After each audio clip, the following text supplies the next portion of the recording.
Welcome to new TV Telugu. ఇప్పుడు Telangana top 10 చూద్దాం.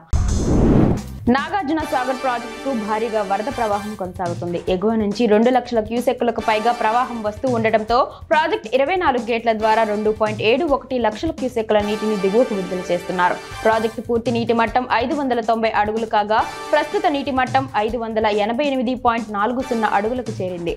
సాగర్ నీటి నిల్వ సామర్థ్యం మొత్తం 312.04 టీఎంసీలు. ప్రస్తుతం 307.28 టీఎంసీల నీరు జలాశయంలో ఉంది. మల్యాలలోని గంగపుత్రులు తమ గ్రామంలోనూ హైడ్రాను అమలు చేయాలని కోరుతూ ప్రజావాణిలో ఫిర్యాదు చేశారు. తమ గ్రామంలో చెరువులు ఆక్రమణకు గురవుతున్నాయని, ఎఫ్టీఎల్ పరిధిలో గృహాలు నిర్మిస్తున్నారని, తమకు న్యాయం చేయాలని కలెక్టర్ను కోరారు. హైడ్రా తరహాలో మాల్యాల మండలంలోనూ అక్రమ నిర్మాణాలు తొలగించాలని గంగపుత్రులు కోరారు.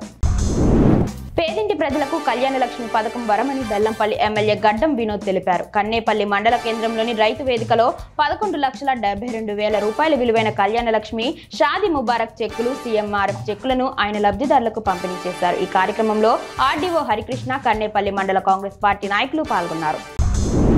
వరంగల్ ఎంజీఎం దవాఖానలో సుమలత అనే ఉద్యోగినిపై జరిగిన ఘటనకు వరంగల్ పశ్చిమ ఎమ్మెల్యే నాయిని రాజేందర్ రెడ్డి స్పందించారు. ఇలాంటి ఘటనను పునరావృతం కాకుండా అధికారులు తగిన చర్యలు తీసుకోవాలన్నారు. సుమలతపై దాడి చేసిన రాజమ్మ అనే మహిళ గతంలో ఎంజీఎంలో విధులు నిర్వహించినప్పటికీ తనపై ఉన్న అభియోగాల పట్ల విధుల నుంచి తొలగించడం జరిగిందన్నారు. ఎవరైనా ఇలాంటి ఘటనకు పాల్పడితే రౌడీ షీట్ ఓపెన్ చేయాలన్నారు. ప్రజావాణి కార్యక్రమంలో స్వీకరించిన ఫిర్యాదులను వెంటనే పరిష్కరించాలని అధికారులను మహబూబ్ నగర్ జిల్లా కలెక్టర్ విజయేందరి బోయి ఆదేశించారు. ప్రజావాణి కార్యక్రమంలో భాగంగా జిల్లా అధికార సమీకృత కలెక్టర్ కార్యాలయ భవన సముదాయంలోని సమావేశ మందిరంలో ప్రజావాణి సందర్భంగా ప్రజల నుంచి ఫిర్యాదులను స్వీకరించారు. డబుల్ ఇంజన్ సర్కార్తోనే తెలంగాణ రాష్ట్ర అభివృద్ధి సాధ్యమని మహబూబ్ నగర్ ఎంపీ డీకే అరుణ అన్నారు. నర్వ మండల కేంద్రంలో నిర్వహించిన సభ్యత్వ నమోదు అభియాన్ కార్యక్రమంలో డీకే అరుణ పాల్గొన్నారు. ఈ సందర్భంగా పలువురికి సభ్యత్వ నమోదు చేయించారు. బీజేపీ నాయకులు ఇంటింటికి తిరుగుతూ సభ్యత్వ నమోదు చేయించాలని, మోడీ విధానాలు, అభివృద్ధి వివరించాలని తెలిపారు. స్థానిక సంస్థలలో బీజేపీకి అవకాశం ఇవ్వాలని కోరారు.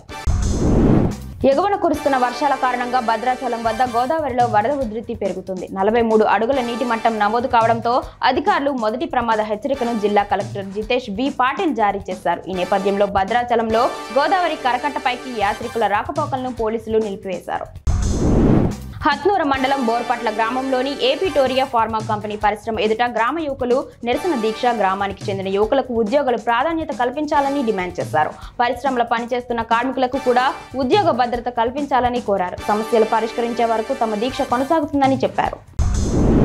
మెదక్ జిల్లా కేంద్రంలోని ద్వారకా గార్డెన్ లో వినాయక చవితి మండపాల నిర్వాహకులకు పీస్ కమిటీ సమావేశానికి మెదక్ జిల్లా ఎస్పీ ఉదయ్ కుమార్ రెడ్డి ముఖ్య అతిథిగా హాజరయ్యారు. వినాయక చవితి, నవరాత్రి ఉత్సవాలను, ఈద్ మిలాదున్ నబీ, ఇతర పండుగలను ప్రజలు ప్రశాంత వాతావరణంలో జరుపుకోవాలని విజ్ఞప్తి చేశారు.